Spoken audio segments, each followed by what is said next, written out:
Keeping away from righteous companions causes weakness of iman. As the Prophet ﷺ said, be careful of who you take as your companion, because every man has the deen of his companion.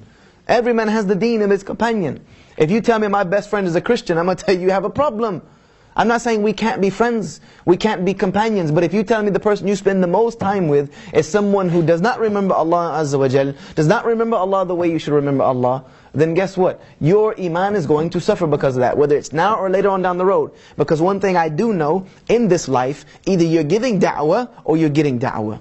One of the two. So you need to be aware, because at one time you're going to be doing both. You'll be getting it and you'll be giving it. So you need to be aware of what you're giving, and you need to be aware of how you're getting the da'wah.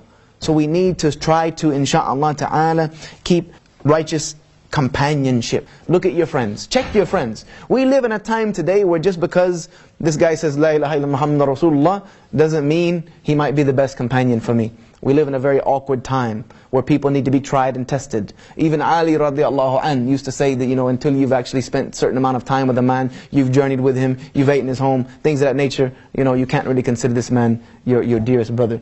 So people need to be tested today. We need to find companions that are going to help us and benefit us. And if you see that slacking, you should either try to bring your companion closer to you, or if you feel that you're too weak to do so, separate that company. Separate that company for the sake of Allah Azza wa Jal, and let somebody else come and try to nourish that relationship. Because if not, you're both going to get dragged into the ditch. The Prophet ﷺ, when he was buried, this is how much the companions benefited the companionship of the Prophet ﷺ. He was their companion, he was their best friend, he was their mentor, he was their teacher. When battles were fierce, he was the person they looked for. When he died, sallallahu alayhi wasallam, they said, we looked at our hearts and we felt deep change. The moment he died, the moment we buried him, we looked at our hearts and we felt a deep change. And it is said about them that they were like sheep on a cold winter's night with no shepherd. Seriously, they were almost lost.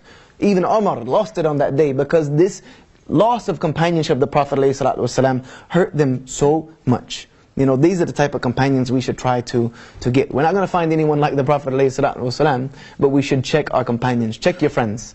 Check your friends, insha'Allah.